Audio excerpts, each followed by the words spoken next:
Hello student, अपन ने class start की है मैथ्स के रूल्स की। इसमें मैथ्स के जो भी रूल है ना, पूरे पूरे मैथ्स के, जैसे गवर्नमेंट एग्ज़ाम में जितनी मैथ आती है ना, उसके जितने भी रूल्स हैं ना गवर्नमेंट एग्ज़ाम के लिए, तो वो सब करवाएंगे अपन ये एक सीरीज स्टार्ट कर रहे हैं आज से। तो अपन पहला रूल देखेंगे। पहला रूल है सक्सेसिव परसेंटेज चेंज, मतलब क्रमागत प्रतिशत परिवर्तन। तो ये जैसे सब में काम आता है, ये किस किस में काम आता है, जैसे कौन कौन से चैप्टर में काम आता है ये एक तो जैसे ये नहीं है क्या, ये सक्सेसिव परसेंटेज चेंज किस किस में यूज होता है। ये यूज होता है परसेंटेज में प्रॉफिट एंड लॉस, और डिस्काउंट में, और कौन सा कंपाउंड इंटरेस्ट में, और मेंसुरेशन में। इन सब चैप्टर्स में ये यूज होता है। तो इसमें क्या रहता है, जैसे एक तो रहता है 2 टर्म्स के लिए रहता है, और एक 3 टर्म्स के लिए होता है। वो तो जैसे 2 कोई 3 में चेंज कर सकते हैं, मतलब 2 वाले कोई 3 में भी यूज कर सकते हैं, वो तो एक ही है। अब जैसे इसके फॉर्मूले पहले 2 टर्म्स वाला देखते हैं ना। तो जैसे ए परसेंटेज और बी परसेंटेज, इतनी वृद्धि हुई है मतलब किसी चीज़ में, है ना, जैसे किसी भी प्राइज में या कुछ भी, तो कितना परसेंट बढ़ेगा। तो ये कैसे निकालेंगे, A plus B plus A into B divide by 100, इतना परसेंटेज चेंज आएगा। मतलब जैसे इनका इफेक्टिव निकालेंगे ना, तो इतना आएगा। ठीक है, अब नेक्स्ट देखते हैं, ये तीन टर्म्स का देखते हैं। अब नेक्स्ट 3 टर्म्स। अब मान लो ए परसेंटेज और बी परसेंटेज और सी परसेंटेज चेंज हुआ, मतलब बढ़ा इसमें, है ना। तो बढ़ेगा तो प्लस लेंगे और घटेगा तो माइनस लेंगे। तो इसका फॉर्मूला क्या रहेगा, A plus B plus C plus A B plus B C plus C A divide by 100 plus A B C बटे 1000।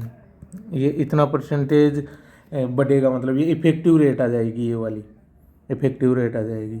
अब इसमें जैसे डिस्काउंट होता है ना, तो डिस्काउंट है, जैसे प्राइस घट रही है, जैसे ए परसेंटेज है ना, तो जैसे इसमें क्या करेंगे ना, अपन एग्जांपल लेते हैं ना, 10% और 20% का, है ना।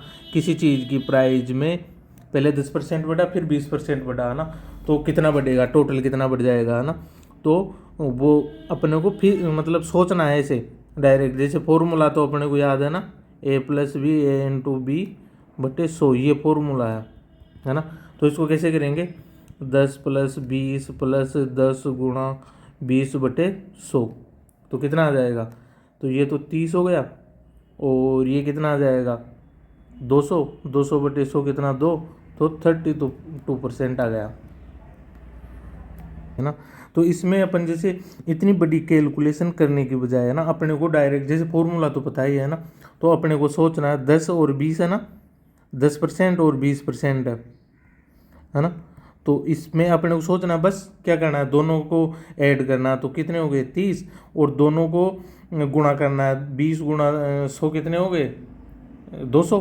200 बटे 200 का, 200 में 100 का भाग देंगे तो कितना आएगा 2, तो डायरेक्ट 32% आ गया। अब इसमें जैसे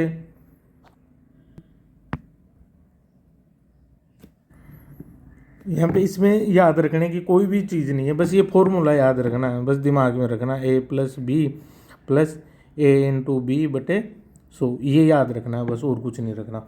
तो जैसे मान लो ना, ऐसे हुआ एक बार तो 10% बढ़ गया, है ना, 10% बढ़ गया, और एक बार 5% कम हो गया, है ना, कम हो गया तो नेगेटिव में आएगा। तो ए की वैल्यू कितनी है 10, और इसकी बी की वैल्यू, तो इसको प्लस -5 लिख देंगे बस। और ये कितना हो जाएगा 10 इंटू -5 बटे 100, बस ऐसे लिख देंगे।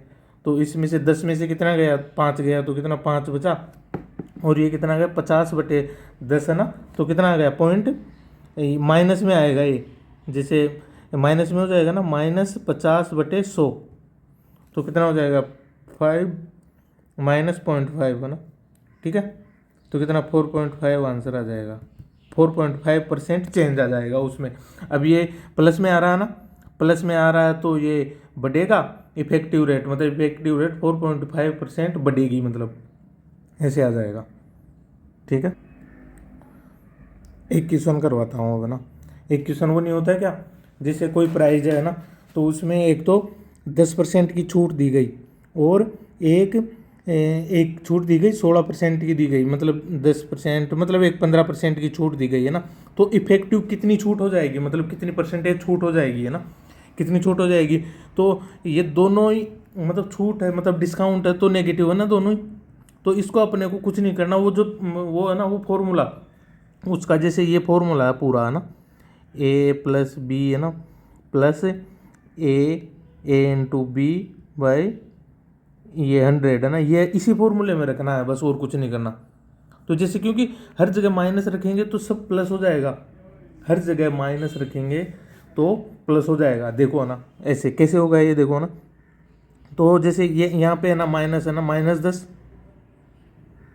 और यहाँ पे प्लस ये है तो प्लस -15, और प्लस ए तो कितना -10 गुणा -15, है ना, बटे 100। तो ये कितना आ जाएगा -10 सर, और ये कितना हो जाएगा -25, है ना, और ये कितना प्लस हो जाएगा ना, गुणा करते हैं जैसे माइनस माइनस प्लस, तो कितना 150 बटे 100, ये हो जाएगा। बस कितना हो गया, तो -25 प्लस 1.5, ये आंसर हो जाएगा। तो -23.5 ये आंसर, ये इतना मतलब इतनी रेट कम हो जाएगी। ठीक है, समझ गए। अब नेक्स्ट देखते हैं अपन, नेक्स्ट देखते हैं जैसे 3 टर्म का है ना, उसको भी इसी फॉर्मूले से कर सकते हैं। 10% वर्दी हो रही है, 10% वर्दी हो रही है, 10% वर्दी हो रही है ना। पहले तो इन दोनों पे वो फॉर्मूला लगा दो, ए प्लस ए बी बटे 100, ये फॉर्मूला लगा दो तो कितना हो जाएगा 10, 20 प्लस कितना हो जाएगा 100 हो गए ना, ये 10 गुणा 10 बटे 100, तो कितना हो गया 11% हो गया, है ना। तो अब 11 पे और ये 10% था ना, ये 11% और ये 10% इन दोनों पे लगा दो, है ना। तो कितना हो जाएगा 10 और 11 कितना हो गया 21, है ना, 10 और 11 21 प्लस 10 गुणा 11 बटे 100, तो कितना हो जाएगा ये 21 प्लस 1.1, है ना। तो बस इसको ऐड कर लो, कितना 22.1% हो गया।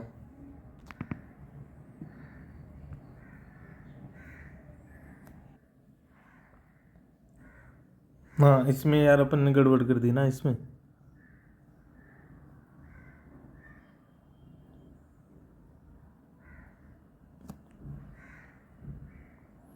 इसमें जैसे यहाँ पे तो 10 और 10 20 हो जाएंगे, और ये 100 डिवाइड बाय 100 कितना 1, तो 1 आ जाएगा, तो 20 प्लस 1 कितना 21% हो जाएगा।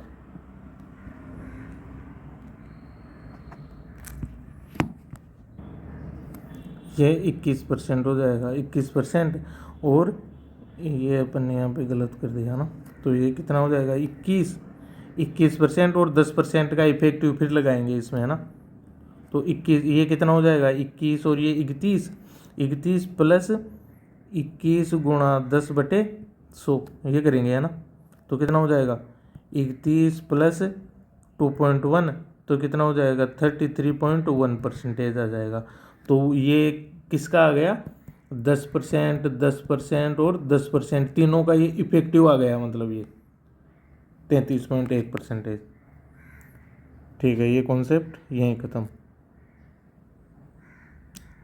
नेक्स्ट रूल नेक्स्ट वीडियो में बताएंगे।